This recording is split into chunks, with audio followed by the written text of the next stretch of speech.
ਧੰਨ ਵਾਹਿਗੁਰੂ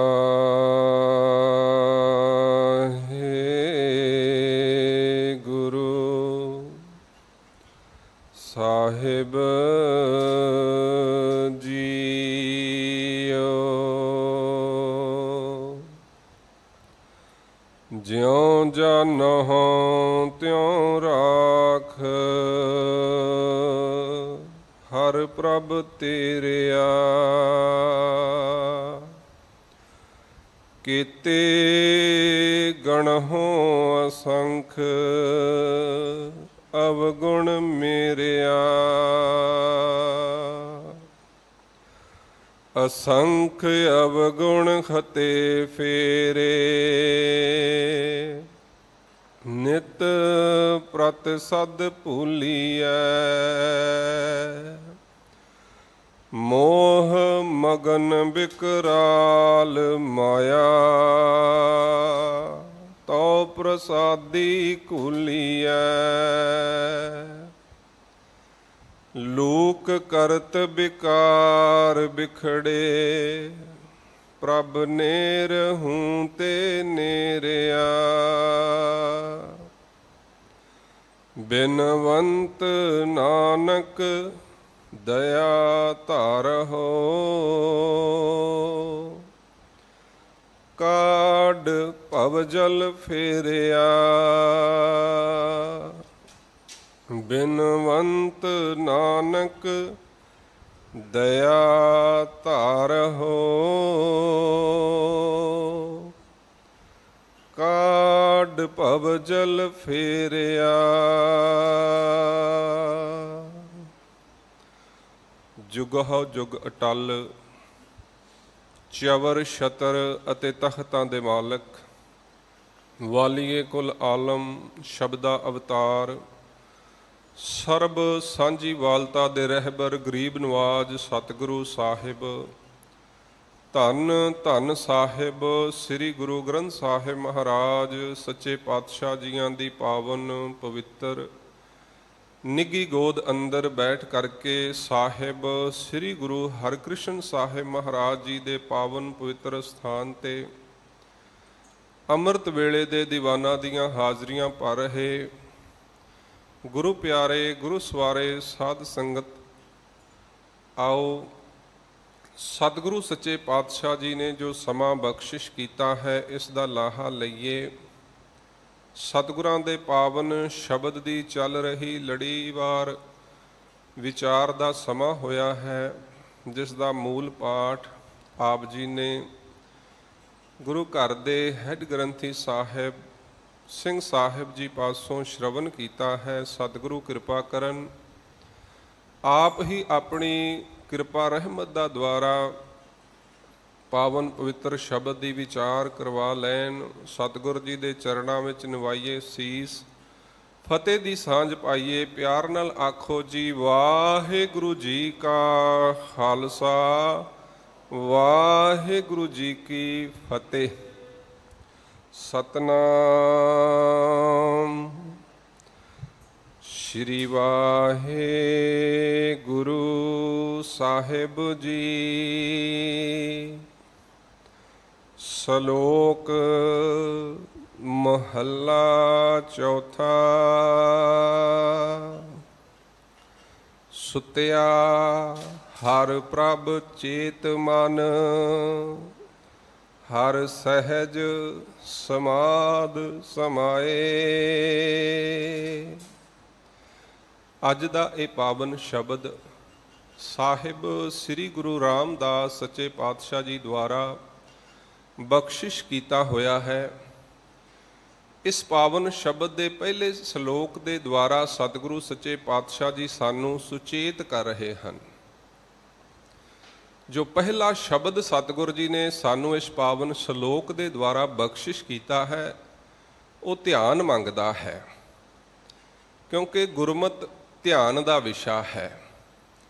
ਧਿਆਨ ਦੇ ਨਾਲ ਹੀ ਜਦੋਂ ਸਾਨੂੰ ਗੁਰੂ ਦਾ ਗਿਆਨ ਪ੍ਰਾਪਤ ਹੁੰਦਾ ਹੈ, ਤਾਂ ਜੀਵਨ ਨੂੰ ਸੇਧ ਮਿਲਦੀ ਹੈ, ਸ਼ਾਂਤੀ ਮਿਲਦੀ ਹੈ, ਆਨੰਦ ਮਿਲਦਾ ਹੈ।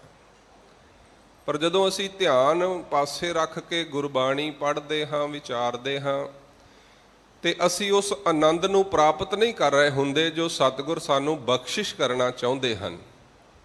ਅਸੀਂ ਹਰ ਰੋਜ਼ ਪੜ੍ਹਦੇ ਹਾਂ ਨਾ, ਆਨੰਦ ਭਇਆ ਮੇਰੀ ਮਾਏ ਸਤਿਗੁਰੂ ਮੈਂ ਪਾਇਆ, ਪਰ ਆਨੰਦ ਹੈ ਕਿੱਥੇ? ਅੱਜ ਬਹੁ ਗਿਣਤੀ ਸੰਸਾਰ ਦੇ ਵਿੱਚ ਜਦੋਂ ਵਿਚਰਦੇ ਹੋਏ ਝਾਤ ਮਾਰੀਏ ਤੇ ਆਨੰਦ ਕਿਸ ਦੇ ਕੋਲ ਹੈ? ਕੋਈ ਨਜ਼ਰ ਨਹੀਂ ਆਉਂਦਾ ਜਿਹਦੇ ਕੋਲ ਆਨੰਦ ਹੋਵੇ।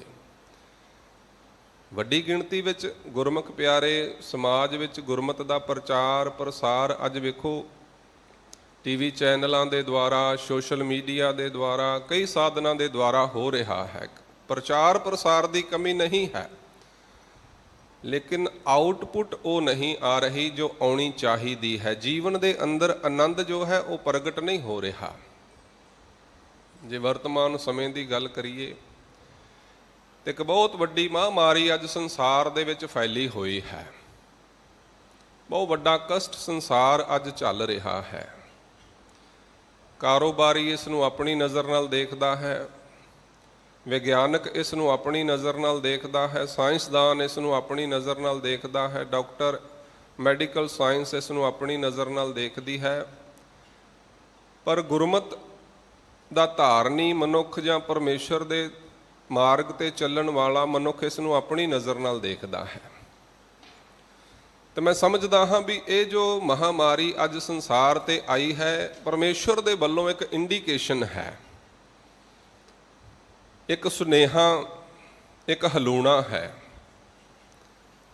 ਤੇ ਉਸ ਦਾ ਕਾਰਨ ਵੀ ਇਹੀ ਹੈ ਜੋ ਸਤਿਗੁਰੂ ਗੁਰੂ ਰਾਮਦਾਸ ਸੱਚੇ ਪਾਤਸ਼ਾਹ ਜੀ ਨੇ ਬਖਸ਼ਿਸ਼ ਕੀਤਾ। ਪਹਿਲਾ ਸ਼ਬਦ ਜੋ ਸਤਿਗੁਰ ਨੇ ਵਰਤਿਆ, ਸੁੱਤਿਆ। ਸੁੱਤਿਆ ਹੋਇਆ ਮਨੁੱਖ, ਸੁੱਤਾ ਹੋਇਆ ਮਨੁੱਖ, ਨੀਂਦ ਦੇ ਵਿੱਚ ਜੋ ਮਨੁੱਖ ਹੈ, ਜੋ ਅਚੇਤ ਹੈ, ਚੇਤਨ ਨਹੀਂ ਹੈ।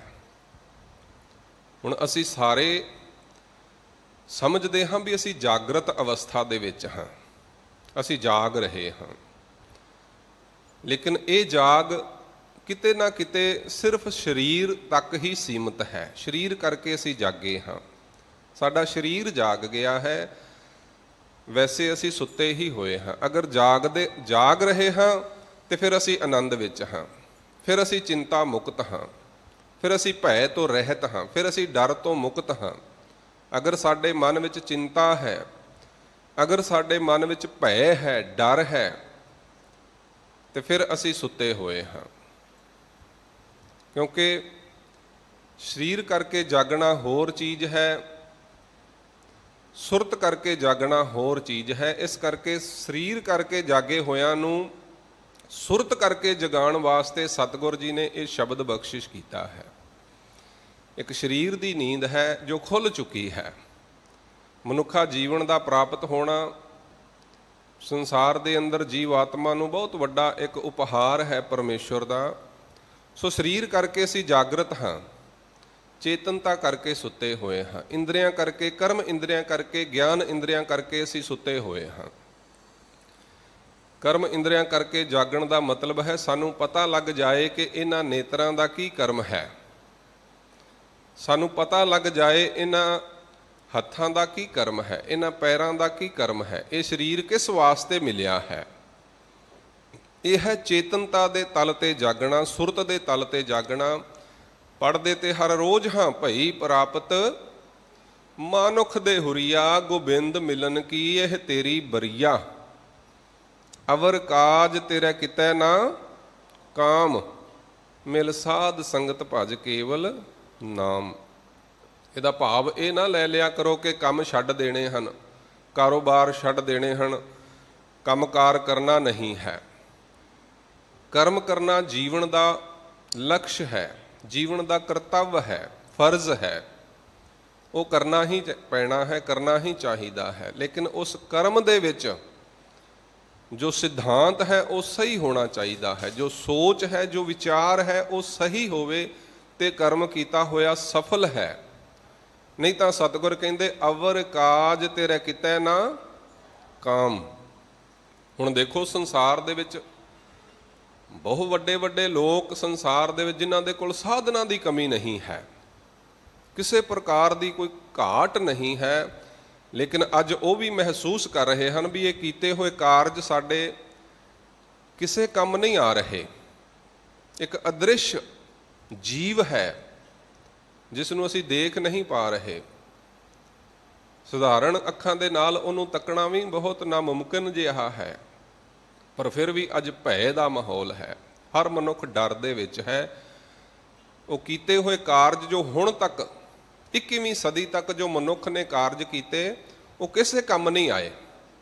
ਕਿੰਨੀਆਂ ਵੱਡੀਆਂ ਵੱਡੀਆਂ ਸਟੇਟਮੈਂਟਾਂ, ਵੱਡੀਆਂ ਵੱਡੀਆਂ ਪਾਵਰਾਂ ਸੰਸਾਰ ਵਿੱਚ ਦੇ ਰਹੀਆਂ ਸੀ, ਇਹ ਹੋ ਜਾਏਗਾ, ਉਹ ਹੋ ਜਾਏਗਾ, ਪਰ ਪਰਮੇਸ਼ਵਰ ਨੇ ਇੱਕ ਐਸਾ ਹਲੂਣਾ ਦਿੱਤਾ ਸ੍ਰਿਸ਼ਟੀ ਨੂੰ, ਸੰਸਾਰ ਨੂੰ, ਜਿਹਦੇ ਤੋਂ ਸਾਨੂੰ ਇਹ ਗੱਲ ਸਮਝ ਵਿੱਚ ਆ ਜਾਂਦੀ ਹੈ ਕਿ ਹੁਕਮੈ ਅੰਦਰ ਸਭ ਕੋ, ਬਾਹਰ ਹੁਕਮ ਨਾ ਕੋਏ, ਨਾਨਕ ਹੁਕਮੈ ਜੇ ਬੁਝੈ ਤਾਂ ਹਉਮੈ ਕਹੈ ਨਾ ਕੋਏ। ਫਿਰ ਨਹੀਂ ਕੋਈ ਕਹਿੰਦਾ ਹਉਮੈ ਦੇ ਬਚਨ, ਅਹੰਕਾਰ ਦੇ ਬਚਨ ਕਿ ਮੈਂ ਕਰ ਸਕਦਾ, ਮੈਂ ਕੀਤਾ। ਅੱਜ ਵੀ ਬਹੁਤ ਸਾਰੇ ਲੋਕ ਇਸ ਪਰਮੇਸ਼ਵਰ ਦੇ ਇੰਡੀਕੇਸ਼ਨ ਨੂੰ, ਹਲੂਣੇ ਨੂੰ ਨਾ ਸਮਝਦੇ ਹੋਏ, ਤੁਸੀਂ ਟੀਵੀ ਚੈਨਲਾਂ ਤੇ ਦੇਖੋ ਕੀ ਡਿਬੇਟ ਚੱਲ ਰਹੀਆਂ ਹਨ, ਕੀ ਵਿਚਾਰ ਚੱਲ ਰਹੇ ਹਨ।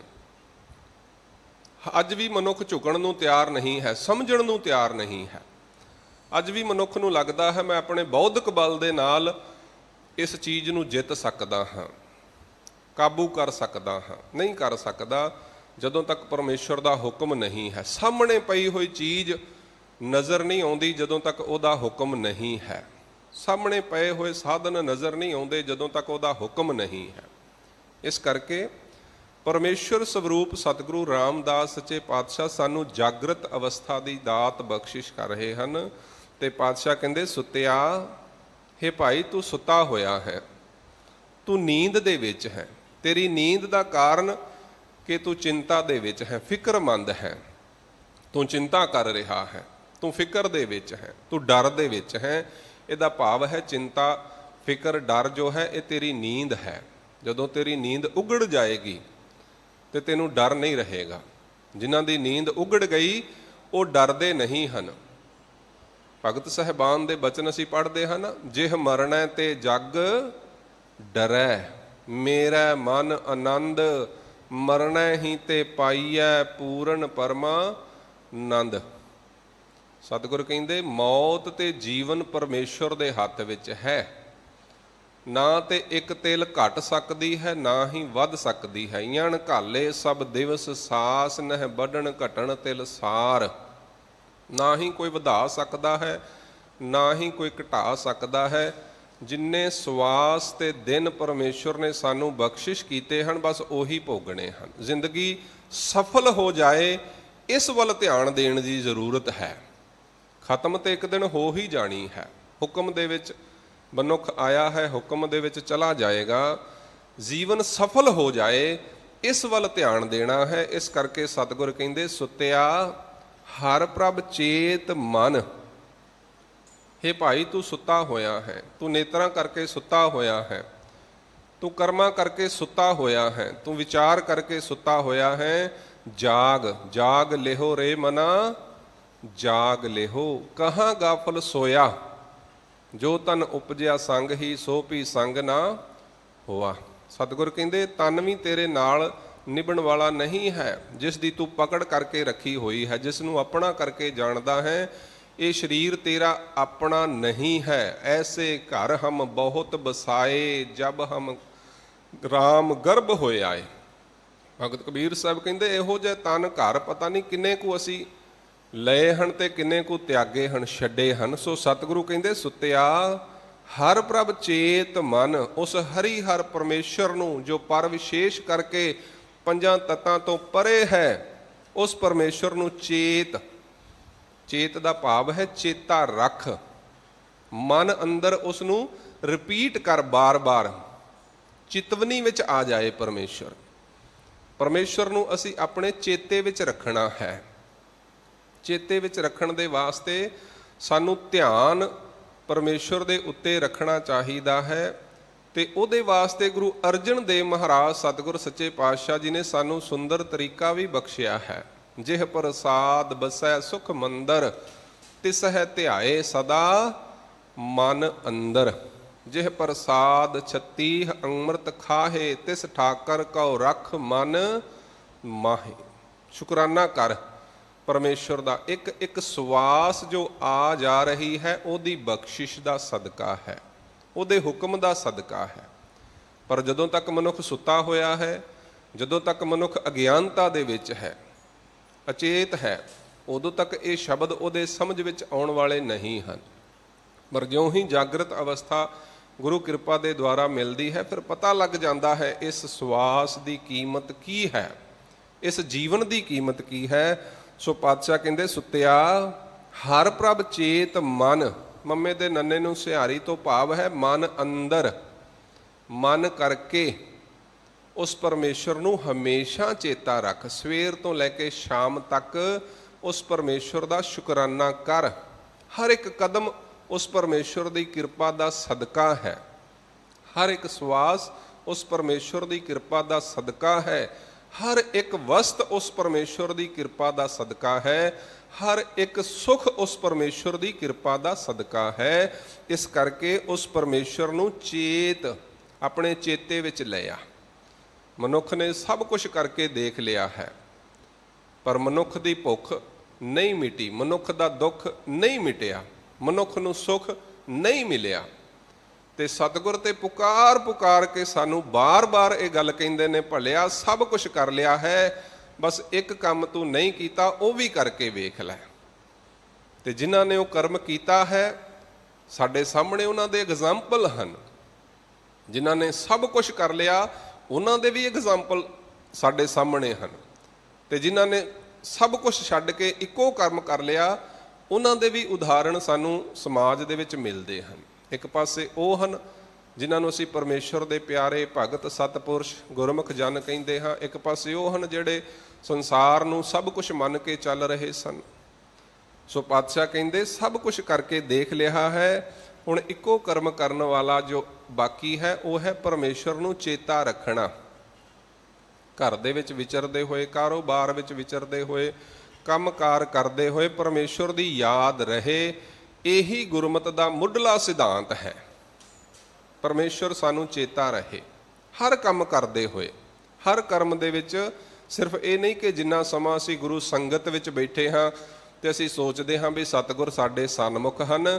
ਜਿੱਥੇ ਵੀ ਅਸੀਂ ਹੁੰਦੇ ਹਾਂ ਪਰਮੇਸ਼ਰ ਸਾਡੇ ਨਾਲ ਹੈ, ਹਰ ਵੇਲੇ ਸਾਡੇ ਅੰਗ ਸੰਗ ਹੈ। ਗੁਰੂ ਕਲਗੀਧਰ ਦਸ਼ਮੇਸ਼ ਪਿਤਾ ਬਖਸ਼ਿਸ਼ ਕਰਦੇ ਹਨ, ਸਦਾ ਅੰਗ ਸੰਗੇ ਅਭੰਗੰ ਵਿਭੂਤੇ। ਉਹ ਜੀਵਨ ਹੋਰ ਹੈ, ਇਹ ਜੀਵਨ ਹੋਰ ਹੈ।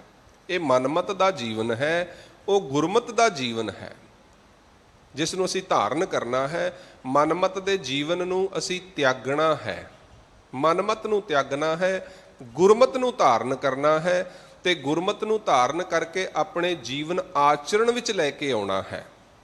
ਸਿਰਫ ਸੁਣਨ ਤੇ ਕਥਨ ਕਰਨ ਦੇ ਨਾਲ ਸਮਾਜ ਵਿੱਚ ਜੀਵਨ ਵਿੱਚ ਬਦਲਾਵ ਨਹੀਂ ਆਉਂਦਾ।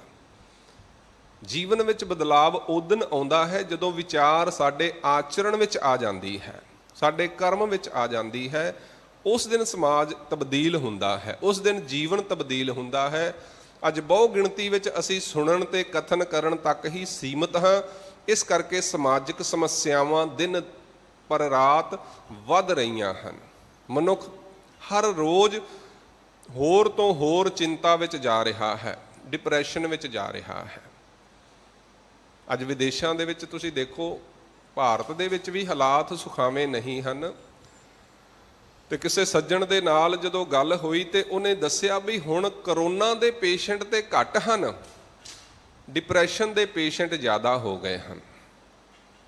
ਚਿੰਤਾ, ਹੁਣ ਚਿੰਤਾ ਜਿਹੜੀ ਹੈ ਉਹ ਜ਼ਿਆਦਾ ਹੋ ਰਹੀ ਹੈ ਮਨੁੱਖ ਨੂੰ। ਡਿਪਰੈਸ਼ਨ ਦੇ ਪੇਸ਼ੈਂਟ ਵੱਧ ਰਹੇ ਹਨ, ਕਰੋਨਾ ਦੇ ਪੇਸ਼ੈਂਟ ਓਨੇ ਨਹੀਂ ਹਨ। ਪਰ ਕਿਉਂਕਿ ਇਹ ਇੱਕ ਗੁਪਤ ਜਿਹਾ ਰੋਗ ਹੈ, ਮਨੁੱਖ ਇਸ ਨੂੰ ਬਰਦਾਸ਼ਤ ਕਰਦਾ ਰਹਿੰਦਾ ਹੈ। ਇਸ ਕਰਕੇ ਇਹਦਾ ਪ੍ਰਗਟ ਹੋਣਾ ਬਹੁਤ ਸਮਾਂ ਲੱਗ ਜਾਂਦਾ ਹੈ। ਸੋ ਸਤਿਗੁਰ ਸਾਨੂੰ ਸੁਚੇਤ ਕਰਦੇ ਹੋਏ ਬਖਸ਼ਦੇ ਹਨ, ਸੁੱਤਿਆ ਹਰ ਪ੍ਰਭ ਚੇਤ ਮਨ, ਹਰ ਸਹਿਜ ਸਮਾਦ ਸਮਾਏ। ਹਰ ਸਹਿਜ, ਉਹ ਜੋ ਪਰਮੇਸ਼ਰ ਹੈ ਉਹ ਸਹਿਜਤਾ ਦਾ ਵਿਸ਼ਾ ਹੈ। ਪਰਮੇਸ਼ਰ ਦੀ ਪ੍ਰਾਪਤੀ ਸਹਿਜਤਾ ਦਾ ਵਿਸ਼ਾ ਹੈ, ਕਾਹਲੀ ਦਾ ਵਿਸ਼ਾ ਨਹੀਂ ਹੈ, ਤੇਜ਼ੀ ਦਾ ਵਿਸ਼ਾ ਨਹੀਂ ਹੈ, ਚਲਾਕੀ ਦਾ ਵਿਸ਼ਾ ਨਹੀਂ ਹੈ, ਹੁਸ਼ਿਆਰੀ ਦਾ ਵਿਸ਼ਾ ਨਹੀਂ ਹੈ। ਅਗਰ ਤੁਸੀਂ ਪਰਮੇਸ਼ਰ ਨੂੰ ਜੀਵਨ ਅੰਦਰ ਉਤਾਰਨਾ ਹੈ, ਮਹਿਸੂਸ ਕਰਨਾ ਹੈ, ਪ੍ਰਾਪਤ ਹੋਣਾ ਹੈ, ਤੇ ਸਹਿਜ ਦਾ ਹੋਣਾ ਬੜਾ ਜ਼ਰੂਰੀ ਹੈ। ਸਹਿਜ ਤੋਂ ਬਿਨਾ ਨਹੀਂ। ਹੁਣ ਦੇਖਣ ਦੇ ਵਾਸਤੇ ਤੇ ਅਸੀਂ ਸਾਰੇ ਬੜੇ ਸਹਿਜ ਵਿੱਚ ਬੈਠੇ ਹਾਂ, ਅਡੋਲ ਬੈਠੇ ਹੋਏ ਹਾਂ, ਪਰ ਜੇ ਅਸੀਂ ਆਪਣੀ ਕੌਨਸ਼ੀਅਸ ਕੰਸਨਟ੍ਰੇਸ਼ਨ, ਧਿਆਨ ਨੂੰ ਆਪਣੇ ਅੰਦਰ ਲੈ ਕੇ ਜਾਈਏ ਤੇ ਸਾਡੇ ਮਨ ਅੰਦਰ ਵਿਚਾਰਾਂ ਦਾ ਇੱਕ ਤੂਫਾਨ ਚੱਲ ਰਿਹਾ ਹੈ। ਇਸੇ ਕਰਕੇ ਬਹੁਤ ਸਾਰੇ ਵੀਰ ਇਹ ਗੱਲ ਕਹਿੰਦੇ ਹਨ ਵੀ ਨੀਂਦ ਸਾਡੀ ਘਟ ਗਈ ਹੈ। ਨੀਂਦ ਨਹੀਂ ਆ ਰਹੀ, ਸਰੀਰ ਸੌਂ ਨਹੀਂ ਪਾ ਰਿਹਾ। ਕਿਉਂ ਨਹੀਂ ਸੌਂ ਪਾ ਰਿਹਾ? ਕਿਉਂਕਿ ਅੰਦਰ ਜੋ ਤੂਫਾਨ ਹੈ ਉਹ ਸਰੀਰ ਨੂੰ ਸ਼ਾਂਤ ਨਹੀਂ ਹੋਣ ਦਿੰਦਾ, ਮਨ ਸ਼ਾਂਤ ਨਹੀਂ ਹੋਣ ਦਿੰਦਾ।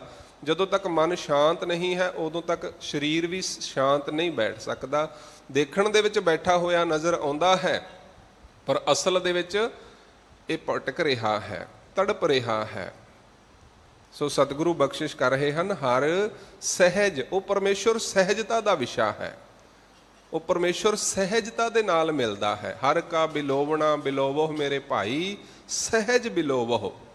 ਸਹਿਜਤਾ ਦੇ ਨਾਲ ਬਾਣੀ ਪੜੋ, ਸਹਿਜਤਾ ਦੇ ਨਾਲ ਟਿਕਾ ਕੇ ਮਨ ਨੂੰ ਵਿਚਾਰ ਕੇ ਇੱਕ ਇੱਕ ਸ਼ਬਦ ਦੇ ਉੱਤੇ ਧਿਆਨ ਕੇਂਦਰਿਤ ਰਹੇ, ਇੱਕ ਇੱਕ ਮਾਤਰਾ ਦੇ ਉੱਤੇ ਧਿਆਨ ਕੇਂਦਰਿਤ ਰਹੇ, ਤੇ ਹੌਲੀ ਹੌਲੀ ਅਭਿਆਸ ਕਰਦੇ ਕਰਦੇ ਫਿਰ ਮਨੁੱਖ ਦਾ ਮਨ ਪਰਪੱਕ ਹੋ ਜਾਂਦਾ ਹੈ, ਅਡੋਲ ਹੋ ਜਾਂਦਾ ਹੈ, ਟਿਕ ਜਾਂਦਾ ਹੈ।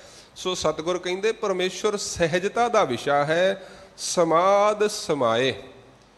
ਤੇ ਇਸ ਸਹਿਜਤਾ ਦੇ ਨਾਲ ਹੀ ਫਿਰ ਤੂੰ ਉਸ ਪਰਮੇਸ਼ਵਰ ਦੀ ਜੋ ਸਹਿਜ ਸਮਾਧੀ ਤੋਂ ਭਾਵ ਜੋ ਅਡੋਲਤਾ ਹੈ ਉਹਦੇ ਵਿੱਚ ਸਮਾ ਜਾਏਗਾ, ਅਭੇਦ ਹੋ ਜਾਏਗਾ, ਤੈਨੂੰ ਮੰਜ਼ਿਲ ਦੀ ਪ੍ਰਾਪਤੀ ਹੋ ਜਾਏਗੀ, ਤੇਰਾ ਜੀਵਨ ਸਫਲ ਹੋ ਜਾਏਗਾ। ਸੋ ਪਾਤਸ਼ਾਹ ਬਖਸ਼ਿਸ਼ ਕਰ ਰਹੇ, ਜਨ ਨਾਨਕ ਹਰ ਹਰ ਚਾਓ ਮਨ, ਗੁਰ ਤੁਠਾ ਮੇਲੇ ਮਾਏ। ਸਵਾਲ ਖੜਾ ਹੋ ਜਾਂਦਾ ਹੈ, ਕਿਉਂਕਿ ਜਿਗਿਆਸੂ ਮਨ ਜਦੋਂ ਗੁਰੂ ਦੇ ਮਾਰਗ ਤੇ ਤੁਰਦਾ ਹੈ ਤੇ ਨਾਲ ਨਾਲ ਸਵਾਲ ਖੜੇ ਹੋ ਜਾਂਦੇ ਹਨ। ਕੌਣ ਮੇਲੇਗਾ? ਕਿਵੇਂ ਹੋ ਸਕਦਾ ਹੈ ਸਹਿਜ ਮਨ? ਕਿਵੇਂ ਅਸੀਂ ਉਸ ਪਰਮੇਸ਼ਵਰ ਦੇ ਵਿੱਚ ਅਭੇਦ ਹੋ ਜਾਂਦੇ ਹਾਂ, ਹੋ ਸਕਦੇ ਹਾਂ? ਤੇ ਸਤਿਗੁਰੂ ਸੱਚੇ ਪਾਤਸ਼ਾਹ ਆਪ ਹੀ ਸਾਨੂੰ ਉਸ ਦਾ ਹੱਲ ਬਖਸ਼ਿਸ਼ ਕਰਦੇ ਹਨ। ਕੀ ਕਰਨਾ ਹੈ? ਪਾਤਸ਼ਾਹ ਕਹਿੰਦੇ ਜਨ ਨਾਨਕ ਹਰ ਹਰ ਚਾਓ ਮਨ। ਜਿਨ੍ਹਾਂ ਦੇ ਮਨ ਅੰਦਰ ਉਸ ਹਰੀ ਹਰ ਪਰਮੇਸ਼ਵਰ ਦਾ ਚਾਓ ਪੈਦਾ ਹੁੰਦਾ ਹੈ। ਤੁਸੀਂ ਦੇਖੋ, ਕਿਸੇ ਵੀ ਵਸਤੂ ਦੀ ਪ੍ਰਾਪਤੀ ਕਰਨੀ ਹੋਵੇ ਨਾ, ਤੇ ਪਹਿਲਾਂ ਉਹਦੇ ਵਾਸਤੇ ਮਨ ਵਿੱਚ ਚਾਅ ਪੈਦਾ ਹੁੰਦਾ ਹੈ। ਚਾਅ ਤੋਂ ਭਾਵ ਹੈ ਖਿੱਚ ਪੈਦਾ ਹੁੰਦੀ ਹੈ, ਆਕਰਸ਼ਣ ਪੈਦਾ ਹੁੰਦਾ ਹੈ। ਉਹਦੇ ਪ੍ਰਤੀ ਸਾਡਾ ਮਨ ਜੋ ਹੈ ਆਕਰਸ਼ਿਤ ਹੁੰਦਾ ਹੈ ਵੀ ਮੈਨੂੰ ਇਹ ਚੀਜ਼, ਇਹ ਵਸਤੂ ਚਾਹੀਦੀ ਹੈ। ਤੇ ਸ਼ਿੱਦਤ ਦੇ ਨਾਲ ਮਨੁੱਖ ਜਿਸ ਵਸਤੂ ਦੀ ਕਾਮਨਾ ਕਰਦਾ ਹੈ, ਚਾਹਨਾ ਰੱਖਦਾ ਹੈ, ਉਹ ਵਸਤੂ ਜੀਵਨ ਵਿੱਚ ਪ੍ਰਾਪਤ ਹੋ ਜਾਂਦੀ ਹੈ। ਚੰਗੀ ਹੋਵੇ ਚਾਹੇ ਮਾੜੀ, ਉਹ ਪ੍ਰਾਪਤ ਹੋ ਜਾਂਦੀ ਹੈ। ਕਈ ਵਾਰੀ ਮਨੁੱਖ ਬੁਰੇ ਕਰਮ ਦੇ ਬਾਰੇ ਆਕਰਸ਼ਿਤ ਹੋ ਜਾਂਦਾ ਹੈ ਤੇ ਉਹਦਾ ਜੀਵਨ ਬੁਰਾ ਹੋ ਜਾਂਦਾ ਹੈ, ਕਿਉਂਕਿ ਜਿਹਾ ਬੀਜੈ ਸੋ ਲੁਣੈ, ਕਰਮਾ ਸੰਦੜਾ ਖੇਤ। ਇਹ ਜੀਵਨ ਦਾ ਫਲਸਫਾ ਹੈ। ਜਿਹੋ ਜਿਹਾ ਵਿਚਾਰ ਤੁਸੀਂ ਮਨ ਵਿੱਚ ਰੱਖਦੇ ਹੋ, ਜਿਹੋ ਜਿਹਾ ਬੀਜ ਤੁਸੀਂ ਧਰਤੀ ਵਿੱਚ ਬੀਜਦੇ ਹੋ, ਕੁਦਰਤ ਉਹਨੂੰ ਫਲੀਭੂਤ ਕਰ ਦਿੰਦੀ ਹੈ। ਉਹਨੂੰ ਕੋਈ ਫਰਕ ਨਹੀਂ ਪੈਂਦਾ ਵੀ ਤੁਸੀਂ ਕੰਡੇ ਬੀਜ ਰਹੇ ਹੋ ਜਾਂ ਤੁਸੀਂ ਫੁੱਲ ਬੀਜ ਰਹੇ ਹੋ, ਉਹਨੇ ਫਲੀਭੂਤ ਕਰ ਹੀ ਦੇਣਾ ਹੈ। ਇਸੇ ਤਰੀਕੇ ਨਾਲ ਜੋ ਵੀ ਵਿਚਾਰ ਤੁਹਾਡੇ ਮਨ ਵਿੱਚ ਹੈ, ਚੰਗਾ ਵੀ ਹੋ ਸਕਦਾ ਹੈ, ਮਾੜਾ ਵੀ ਹੋ ਸਕਦਾ ਹੈ, ਉਹ ਇੱਕ ਦਿਨ ਕਰਮ ਬਣ ਕੇ ਪ੍ਰਗਟ ਹੋ ਜਾਂਦਾ ਹੈ। ਇਹ ਸਿਧਾਂਤ ਹੈ ਪਰਮੇਸ਼ਵਰ ਦਾ, ਨੇਚਰ ਦਾ, ਕਿਉਂਕਿ ਪਰਮੇਸ਼ਵਰ ਤੇ ਨੇਚਰ ਦਾ ਸੁਭਾਅ ਇੱਕੋ ਜਿਹਾ ਹੈ। ਉਹ ਵਿਤਕਰਾ ਨਹੀਂ ਕਰਦਾ, ਉਹ ਭੇਦਭਾਵ ਨਹੀਂ ਕਰਦਾ। ਸੋ ਸਤਿਗੁਰੂ ਪਾਤਸ਼ਾਹ ਬਖਸ਼ਿਸ਼ ਕਰਦੇ ਹਨ, ਜਿਨ੍ਹਾਂ ਦੇ ਮਨ ਅੰਦਰ ਉਸ ਪਰਮੇਸ਼ਵਰ ਦੇ ਪ੍ਰਤੀ ਖਿੱਚ ਪੈਦਾ ਹੋਈ ਹੈ, ਜਿਨ੍ਹਾਂ ਦੇ ਮਨ ਵਿੱਚ ਪਰਮੇਸ਼ਵਰ ਦੇ ਪ੍ਰਤੀ ਚਾਅ ਪੈਦਾ ਹੋਇਆ ਹੈ, ਗੁਰ ਤੁਠਾ ਮੇਲੇ ਮਾਏ। ਫਿਰ ਗੁਰੂ ਉਹਨਾਂ ਦੇ ਉੱਤੇ ਤਰੁੱਠ ਕਰਕੇ ਤੇ ਉਹਨਾਂ ਦੀ ਜੋ ਮਿਲਾਪ ਹੈ, ਉਹਨਾਂ ਦਾ ਜੋ ਸੰਯੋਗ ਹੈ, ਉਹ ਪਰਮੇਸ਼ਵਰ ਦੇ ਨਾਲ ਬਖਸ਼ਿਸ਼ ਕਰ ਦਿੰਦੇ ਹਨ। ਗੁਰੂ ਕਿਰਪਾ ਦੇ ਦੁਆਰਾ ਹੀ ਇਹ ਸਾਧਨ, ਇਹ ਕਰਮ ਜੋ ਹੈ ਸੰਪੂਰਨ ਹੁੰਦਾ ਹੈ।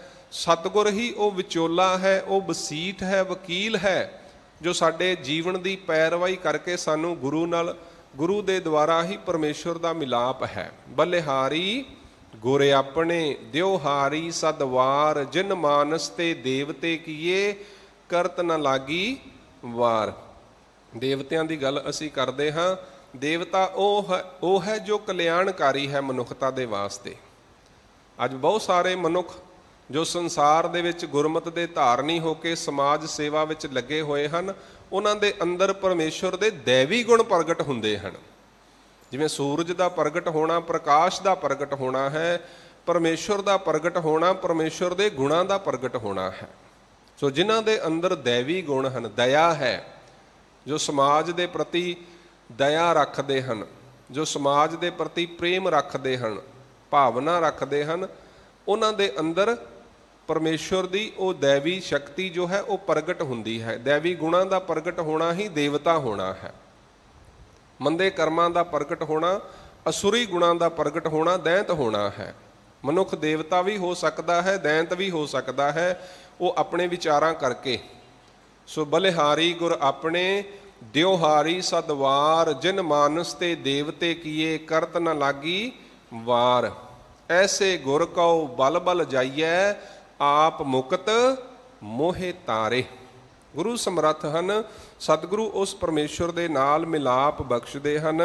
ਮਹੱਲਾ ਚੌਥਾ। ਦੂਸਰੇ ਸ਼ਲੋਕ ਦੇ ਦੁਆਰਾ ਪਾਤਸ਼ਾਹ ਧੰਨ ਗੁਰੂ ਰਾਮਦਾਸ ਬਖਸ਼ਿਸ਼ ਕਰ ਰਹੇ ਹਨ। ਹਰ ਇਕਸ ਸੇਤੀ ਪਿਰਹੜੀ, ਹਰ ਇੱਕੋ ਮੇਰਾ ਚਿੱਤ। ਹੇ ਭਾਈ, ਉਸ ਇੱਕੋ ਪਰਮਾਤਮਾ ਦੇ ਨਾਲ ਹੀ ਸਾਡੀ ਪਿਰਹੜੀ ਪਿਆਰ ਹੈ। ਉਸ ਇੱਕੋ ਪਰਮੇਸ਼ਵਰ ਦੇ ਨਾਲ ਹੀ ਸਾਡੀ ਪ੍ਰੀਤ ਹੈ। ਹਰ ਇੱਕੋ ਮੇਰਾ ਚਿੱਤ, ਤੇ ਉਹ ਇੱਕੋ ਪਰਮੇਸ਼ਵਰ ਹੀ ਮੇਰੇ ਚੇਤੇ ਦੇ ਵਿੱਚ ਹੈ। ਮੈਂ ਇੱਕੋ ਪਰਮੇਸ਼ਵਰ ਦੇ ਨਾਲ ਹੀ ਪ੍ਰੀਤ ਕੀਤੀ ਹੈ, ਇੱਕੋ ਪਰਮੇਸ਼ਵਰ ਦੇ ਨਾਲ ਹੀ ਪ੍ਰੇਮ ਪਾਇਆ ਹੈ, ਰੱਖਿਆ ਹੈ, ਤੇ ਇੱਕੋ ਪਰਮੇਸ਼ਵਰ ਨੂੰ ਹੀ ਸਿਮਰਦੇ ਹਾਂ। ਇੱਕੋ ਪਰਮੇਸ਼ਵਰ ਦੇ ਨਾਲ ਸਾਡੀ ਭਾਵਨਾ ਹੈ, ਇੱਕੋ ਪਰਮੇਸ਼ਵਰ ਹੀ ਸਾਡੇ ਚੇਤੇ ਦੇ ਵਿੱਚ ਹੈ। ਉਹ ਇੱਕ ਹੀ ਹੈ ਜੋ ਸਾਰੀ ਸ੍ਰਿਸ਼ਟੀ ਨੂੰ ਚਲਾ ਰਿਹਾ ਹੈ। ਸਾਰੀ ਸ੍ਰਿਸ਼ਟੀ ਦੇ ਉੱਤੇ ਉਸ ਇੱਕ ਪਰਮੇਸ਼ਵਰ ਦਾ ਹੀ ਹੁਕਮ ਹੈ। ਅੱਜ ਸੰਸਾਰ ਦੇ ਉੱਤੇ ਵੱਖ-ਵੱਖ ਹਕੂਮਤਾਂ ਹਨ, ਵੱਖ-ਵੱਖ ਰਾਜ ਹਨ, ਵੱਖ-ਵੱਖ ਪ੍ਰਬੰਧ ਹਨ, ਤੇ ਸਾਰਿਆਂ ਨੂੰ ਇਸ ਗੱਲ ਦਾ ਭੁਲੇਖਾ ਪੈ ਜਾਂਦਾ ਹੈ ਵੀ ਸ਼ਾਇਦ ਸਾਡੇ ਹੱਥ ਵਿੱਚ ਹੈ। ਪਰ ਸਭ ਤੋਂ ਉੱਤੇ ਇੱਕ ਰਾਜਾ ਹੈ, ਇੱਕ ਪ੍ਰਬੰਧ ਹੈ, ਜਿਸ ਨੂੰ ਅਸੀਂ ਪਰਮੇਸ਼ਵਰ ਕਹਿੰਦੇ ਹਾਂ। ਜਦੋਂ ਉਹ ਹੁਕਮ ਵਰਤਦਾ ਹੈ ਤੇ ਉਦੋਂ ਸਾਰੇ ਰਾਜ ਪ੍ਰਬੰਧ ਜੋ ਹਨ ਉਹ ਫੇਲ ਹੋ ਜਾਂਦੇ ਹਨ। ਉਹ ਸਾਰੇ ਰਾਜ ਹਕੂਮਤਾਂ ਨੂੰ ਸਮੇਟ ਸਕਦਾ ਹੈ, ਬਣਾ ਸਕਦਾ ਹੈ, ਇਹ ਉਹਦੇ ਹੱਥ ਵਿੱਚ ਹੈ। ਸੋ ਸਤਿਗੁਰ ਕਹਿੰਦੇ ਉਹ ਜੋ ਸੁਪਰੀਮ ਲਾਰਡ ਪਾਵਰ ਹੈ, ਅਸੀਂ ਉਸ ਨੂੰ ਆਪਣੇ ਚੇਤੇ ਵਿੱਚ ਰੱਖਿਆ ਹੈ, ਅਸੀਂ ਉਸ ਨੂੰ ਆਪਣੇ ਮਨ ਵਿੱਚ ਟਿਕਾਇਆ ਹੈ। ਜਨ ਨਾਨਕ ਇੱਕ ਆਰਾਧ ਹਰ, ਪ੍ਰਭ ਇਕਸ ਤੇ ਗਤ ਪਤ।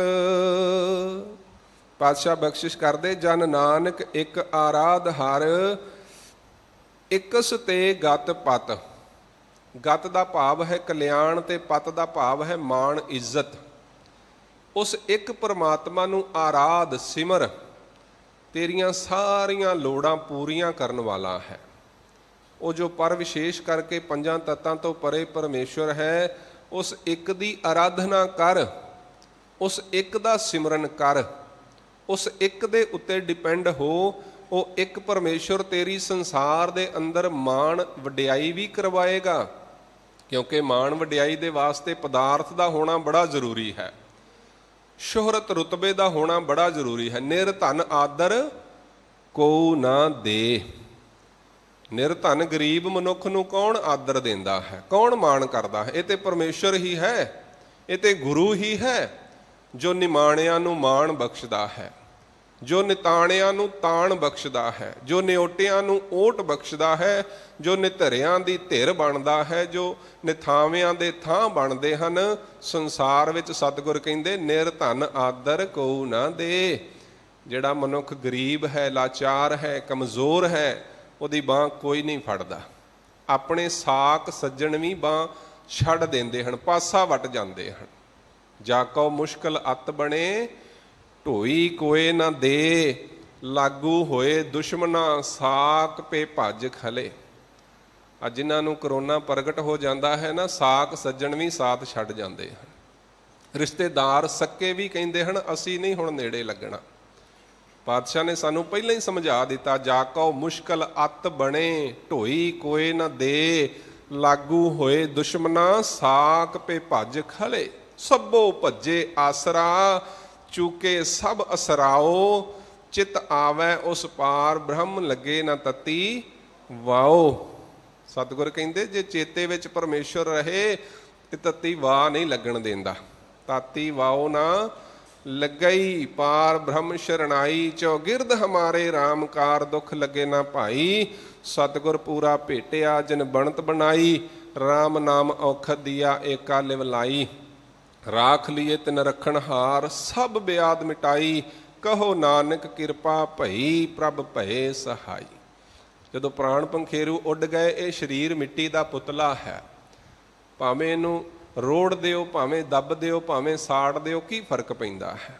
ਪਰ ਉਹ ਜੀਵਾਤਮਾ ਦਾ ਸਫ਼ਰ ਮੁੱਕਣ ਵਾਲਾ ਨਹੀਂ ਹੈ। ਜੀਵਨ ਸਫਲ ਉਦੋਂ ਹੀ ਹੋਵੇਗਾ ਜਦੋਂ ਗੁਰੂ ਪਰਮੇਸ਼ਰ ਨੂੰ ਚੇਤੇ ਵਿੱਚ ਰੱਖ ਕੇ ਸੰਸਾਰ ਤੋਂ ਅਸੀਂ ਕੂਚ ਕਰਾਂਗੇ। ਸੋ ਸਤਿਗੁਰ ਕਹਿੰਦੇ ਉਸ ਇੱਕ ਪਰਮੇਸ਼ਰ ਦੇ ਨਾਲ ਤੈਨੂੰ ਸੰਸਾਰ ਦੇ ਵਿੱਚ ਇੱਜ਼ਤ ਮਿਲੇਗੀ, ਮਾਣ ਮਿਲੇਗਾ, ਗੱਤ, ਤੇ ਤੇਰੀ ਕਲਿਆਣ ਵੀ ਹੋ ਜਾਵੇਗੀ। ਇੱਥੇ ਇੱਜ਼ਤ ਪੱਤ ਦਾ ਹੋਣਾ ਬੜਾ ਜ਼ਰੂਰੀ ਹੈ। ਇੱਜ਼ਤ ਮਾਣ ਤੋਂ ਬਿਨਾਂ ਵੀ ਕਾਹਦਾ ਜੀਵਨ ਹੈ।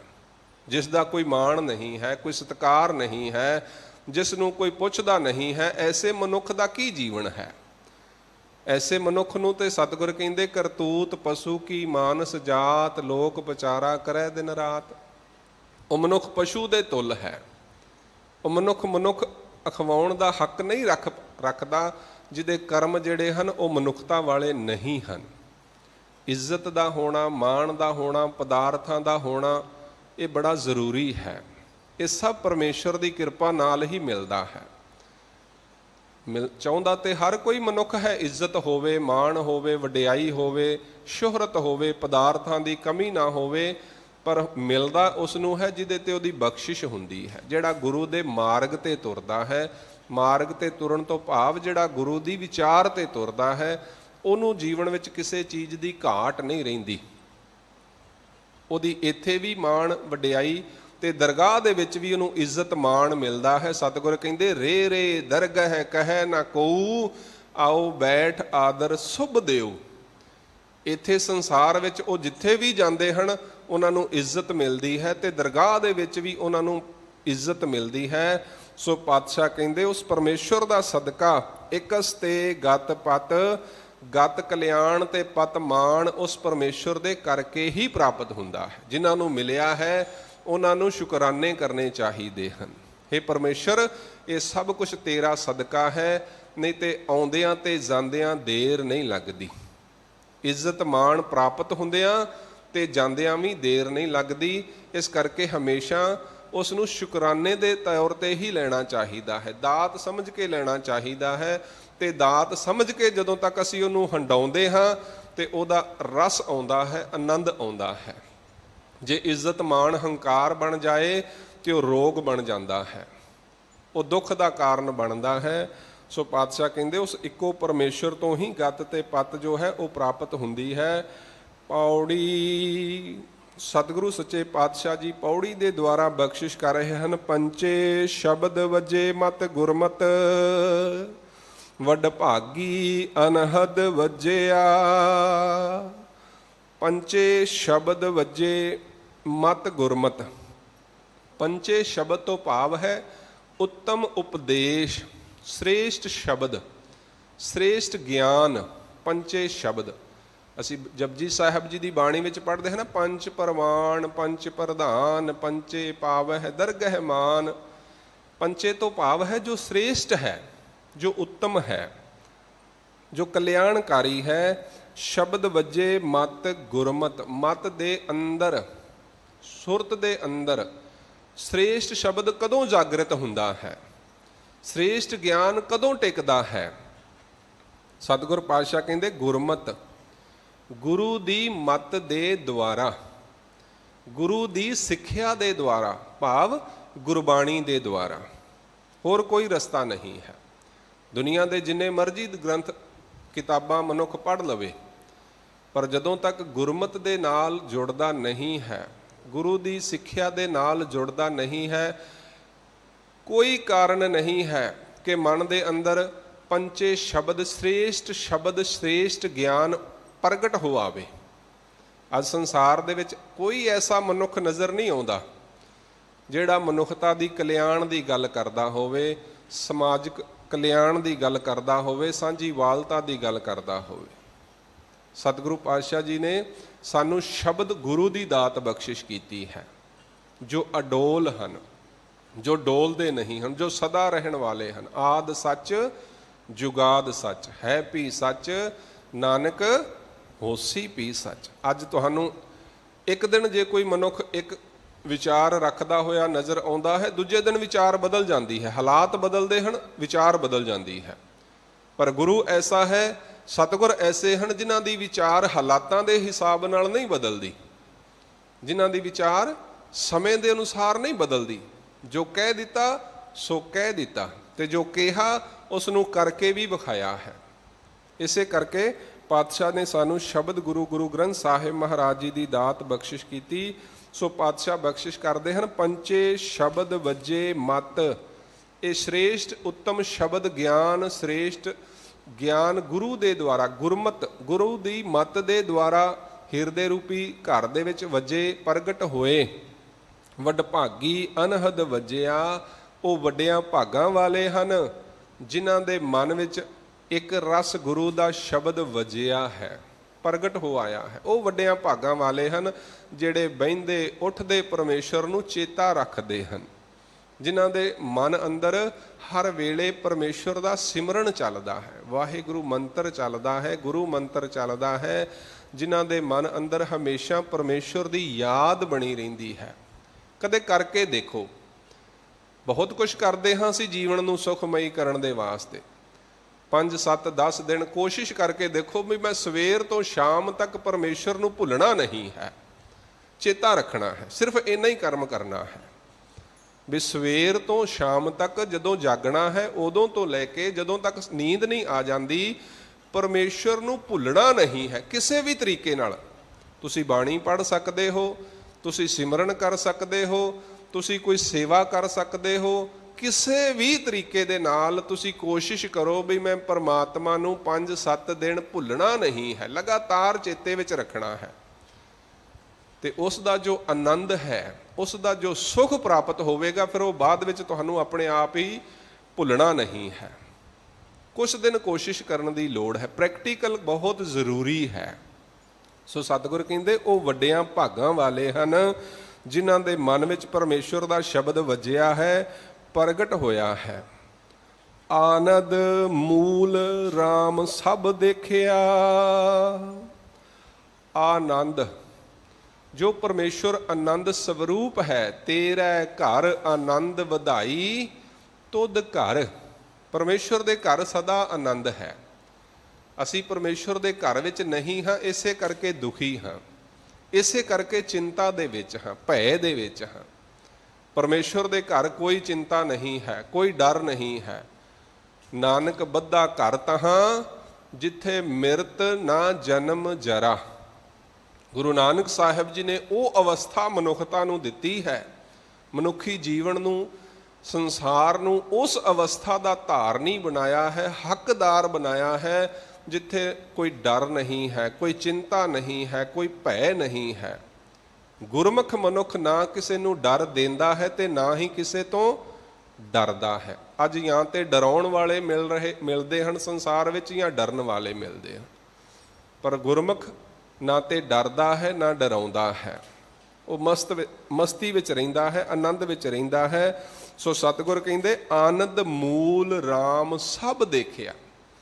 ਜਦੋਂ ਗੁਰੂ ਦੇ ਦੁਆਰਾ ਗੁਰੂ ਸ਼ਬਦ ਹਿਰਦੇ ਰੂਪੀ ਘਰ ਵਿੱਚ ਪ੍ਰਗਟ ਹੋ ਆਇਆ ਹੈ, ਤੇ ਫਿਰ ਘਰ ਹਿਰਦਾ ਆਨੰਦ ਦਾ ਰੂਪ ਬਣ ਗਿਆ ਹੈ, ਆਨੰਦ ਦਾ ਸਵਰੂਪ ਬਣ ਗਿਆ ਹੈ, ਆਨੰਦਮਈ ਬਣ ਗਿਆ ਹੈ।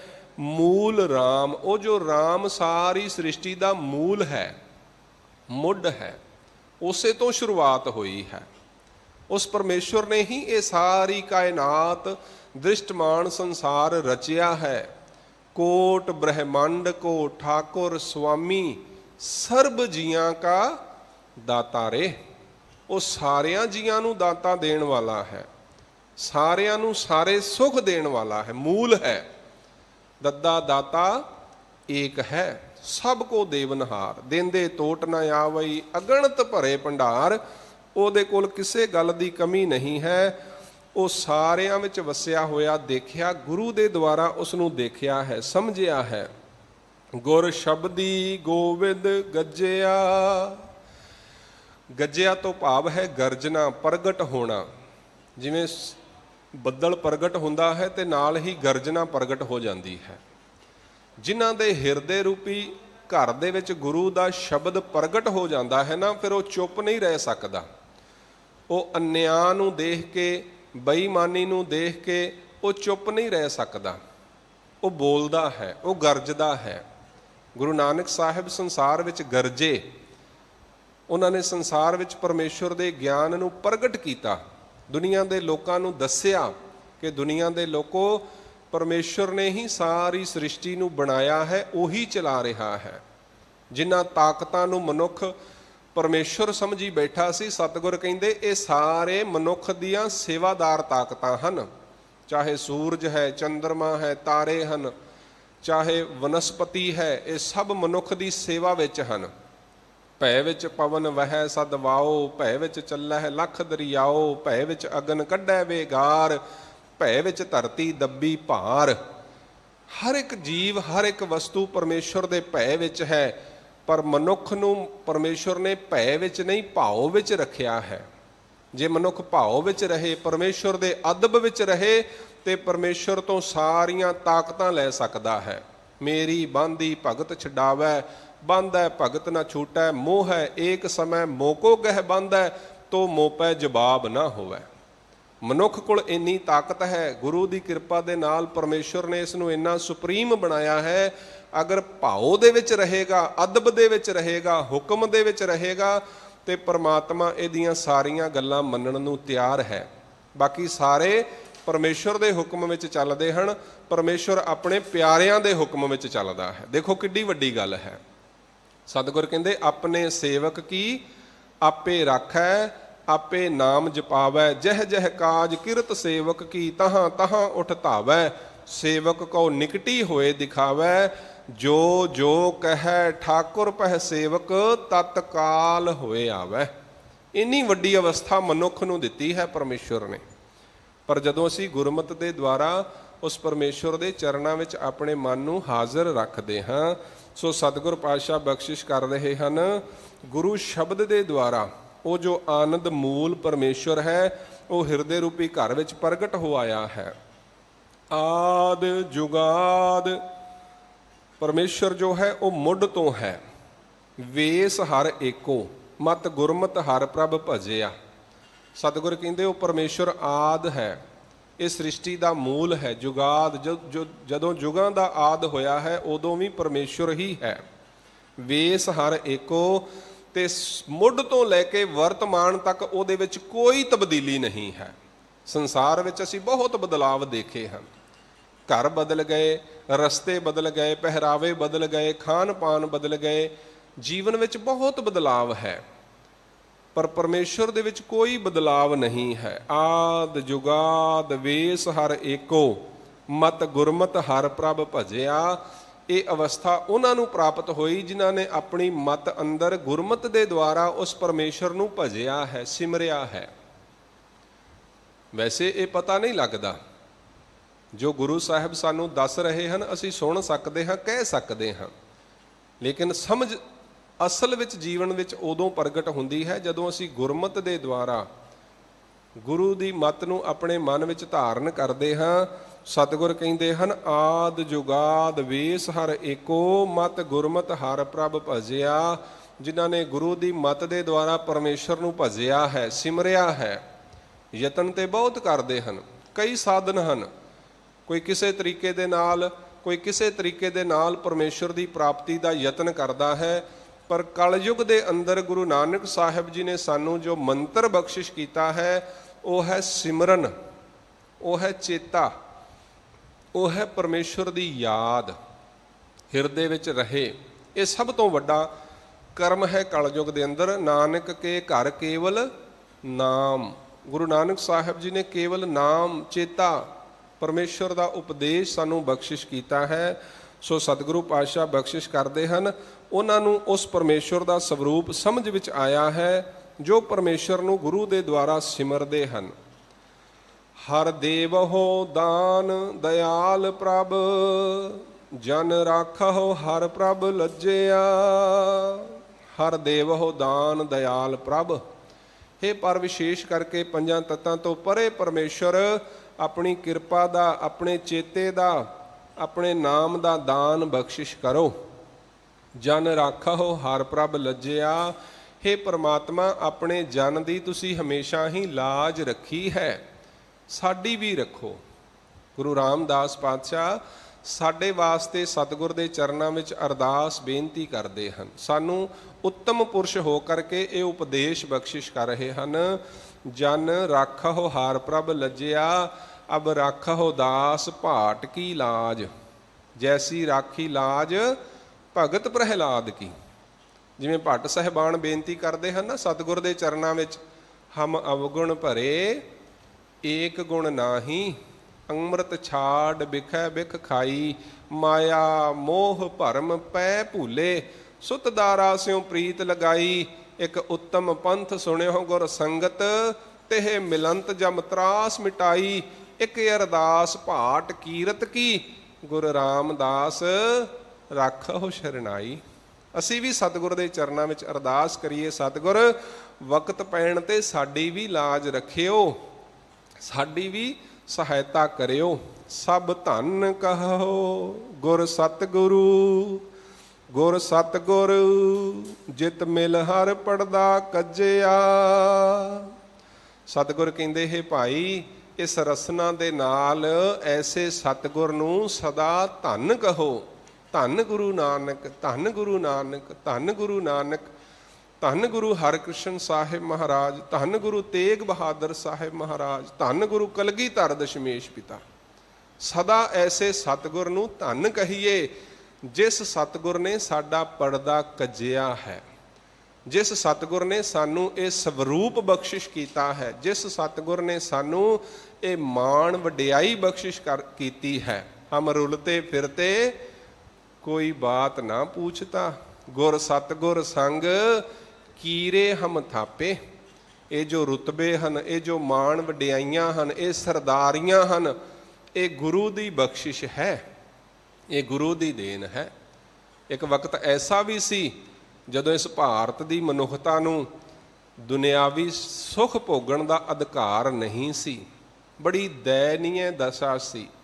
ਘੋੜੇ ਤੇ ਨਹੀਂ ਸਵਾਰ ਹੋ ਸਕਦੇ, ਸਰੀਰ ਦੇ ਉੱਤੇ ਚੰਗਾ ਵਸਤਰ ਨਹੀਂ ਪਾ ਸਕਦੇ, ਸਿਰ ਨੂੰ ਢੱਕ ਨਹੀਂ ਸਕਦੇ।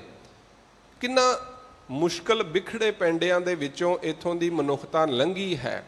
ਪਰ ਧੰਨ ਗੁਰੂ ਨਾਨਕ ਸਾਹਿਬ ਸੱਚੇ ਪਾਤਸ਼ਾਹ, ਜਿਨ੍ਹਾਂ ਨੇ ਸੰਸਾਰ ਦੇ ਉੱਤੇ ਇਹ ਹੋਕਾ ਦਿੱਤਾ, ਅਵਲ ਅੱਲਾ ਨੂਰ ਉਪਾਇਆ ਕੁਦਰਤ ਕੇ ਸਭ ਬੰਦੇ, ਏਕ ਨੂਰ ਤੇ ਸਭ ਜਗ ਉਪਜਿਆ ਕੌਣ ਭਲੇ ਕੋ ਮੰਦੇ। ਸਤਿਗੁਰ ਕਹਿੰਦੇ ਉਹ ਪਰਮੇਸ਼ਵਰ ਨੇ ਹੀ ਸਭ ਨੂੰ ਬਣਾਇਆ ਹੈ। ਕਰਮਾਂ ਕਰਕੇ ਮਨੁੱਖ ਉੱਚਾ ਤੇ ਨੀਵਾਂ ਹੋ ਸਕਦਾ ਹੈ। ਜਨਮ ਤੋਂ ਕੋਈ ਵੀ ਮਨੁੱਖ ਕਿਸੇ ਜਾਤੀ ਕਰਕੇ ਉੱਚਾ ਤੇ ਨੀਵਾਂ ਨਹੀਂ ਹੋ ਸਕਦਾ। ਸੋ ਸਤਿਗੁਰਾਂ ਨੇ ਸਾਡੇ ਤੇ ਬੜੀ ਕਿਰਪਾ ਕੀਤੀ ਹੈ। ਇਸ ਕਰਕੇ ਅਸੀਂ ਹਮੇਸ਼ਾ ਆਪਣੇ ਸਤਿਗੁਰ ਨੂੰ ਧੰਨ ਹੀ ਕਹਿਣਾ ਹੈ। ਧੰਨਤਾ ਦੇ ਯੋਗ ਹਨ ਸਾਡੇ ਸਤਿਗੁਰੂ। ਗੁਰਸਿੱਖ ਦੇ ਹਿਰਦੇ ਵਿੱਚ ਇੰਨਾ ਪਿਆਰ ਹੋਵੇ, ਇੰਨੀ ਭਾਵਨਾ ਹੋਵੇ, ਇੰਨੀ ਸ਼ਰਧਾ ਹੋਵੇ ਕਿ ਬਹਿੰਦਿਆਂ ਉੱਠਦਿਆਂ ਆਪਣੇ ਸਤਿਗੁਰ ਦਾ ਸ਼ੁਕਰਾਨਾ ਕਰੇ, ਬਹਿੰਦਿਆਂ ਉੱਠਦਿਆਂ ਆਪਣੇ ਸਤਿਗੁਰ ਨੂੰ ਧੰਨ ਕਹੇ। ਸੋ ਸਤਿਗੁਰ ਕਹਿੰਦੇ, ਸਭ ਧੰਨ ਕਹੋ ਗੁਰ ਸਤਿਗੁਰੂ, ਗੁਰ ਸਤਿਗੁਰੂ ਜਿਤ ਮਿਲ ਹਰ ਪੜਦਾ ਕੱਜਿਆ। ਜਿਸ ਦੇ ਦੁਆਰਾ ਪਰਮੇਸ਼ਵਰ ਸਵਰੂਪ ਸਤਿਗੁਰੂ ਨੇ, ਪਰਮਾਤਮਾ ਨੇ ਸਾਡਾ ਪਰਦਾ ਕੱਜਿਆ ਹੈ, ਸਾਨੂੰ ਲਾਜ ਇੱਜ਼ਤ ਮਾਣ ਬਖਸ਼ਿਸ਼ ਕੀਤੀ ਹੈ। ਸਤਿਗੁਰੂ ਕਿਰਪਾਲਤਾ ਕਰਨ, ਗੁਰਾਂ ਦਾ ਉਪਦੇਸ਼ ਸਾਡੇ ਹਿਰਦਿਆਂ ਵਿੱਚ ਵਸੇ ਤਾਂ ਕਿ ਸਾਡਾ ਵੀ ਜੀਵਨ ਸਫਲ ਹੋ ਸਕੇ। ਸਤਿਗੁਰਾਂ ਦੀ ਬਾਣੀ ਦਾ ਉਚਾਰਨ ਕਰਦਿਆਂ ਵਿਚਾਰ ਕਰਦਿਆਂ ਬੇਅੰਤ ਪ੍ਰਕਾਰ ਦੀਆਂ ਭੁੱਲਾਂ ਗਲਤੀਆਂ ਰਹਿ ਜਾਂਦੀਆਂ ਹਨ। ਸਤਿਗੁਰੂ ਸੱਚੇ ਪਾਤਸ਼ਾਹ ਗੁਰੂ ਗ੍ਰੰਥ ਸਾਹਿਬ ਮਹਾਰਾਜ ਗੁਰੂ ਰੂਪ ਖਾਲਸਾ ਸਾਧ ਸੰਗਤ ਬਖਸ਼ਣਹਾਰ ਹੋ ਬਖਸ਼ ਲੈਣਾ ਜੀ। ਬਹੁਤ ਬਹੁਤ ਧੰਨਵਾਦ ਸਾਹਿਬ ਸ੍ਰੀ ਗੁਰੂ ਗ੍ਰੰਥ ਸਾਹਿਬ ਮਹਾਰਾਜ ਜੀ ਦਾ, ਗੁਰੂ ਘਰ ਦੇ ਮੁੱਖ ਸੇਵਾਦਾਰ ਸਿੰਘ ਸਾਹਿਬ ਜੀ ਦਾ, ਸਮੂਹ ਸੇਵਾਦਾਰਾਂ ਦਾ, ਸਾਰੀ ਸੰਗਤ ਦਾ, ਮੈਨੇਜਮੈਂਟ ਦਾ, ਜਿਨ੍ਹਾਂ ਦੇ ਸਹਿਯੋਗ ਨਾਲ ਆਪ ਸੰਗਤਾਂ ਦੇ ਦਰਸ਼ਨਾਂ ਦਾ ਸੁਭਾਗ ਪ੍ਰਾਪਤ ਹੋਇਆ ਹੈ। ਇੰਨੀਆਂ ਕੁ ਬੇਨਤੀਆਂ ਪ੍ਰਵਾਨ ਕਰਨੀਆਂ ਜੀ। ਹੋਈਆਂ ਭੁੱਲਾਂ ਦੀ ਖਿਮਾ ਬਖਸ਼ੋ, ਅਸੀਸ ਬਲਾਓ ਫਤਿਹ। ਵਾਹਿਗੁਰੂ ਜੀ ਕਾ ਖਾਲਸਾ, ਵਾਹਿਗੁਰੂ ਜੀ ਕੀ ਫਤਿਹ। ਰਾਮ ਕਲੀ ਮਹੱਲਾ ਤੀਜਾ। ਆਨੰਦ ਏਕ ਓੰਕਾਰ ਸਤਿਗੁਰ ਪ੍ਰਸਾਦ। ਆਨੰਦ ਭਇਆ ਮੇਰੀ ਮਾਏ, ਸਤਿਗੁਰੂ ਮੈਂ ਪਾਇਆ।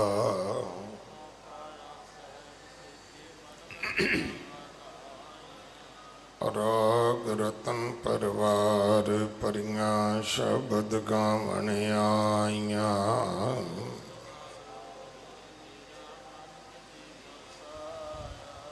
ਕਹਿ ਨਾਨਕ ਆਨੰਦ ਹੋਆ, ਸਤਿਗੁਰੂ ਮੈਂ ਪਾਇਆ।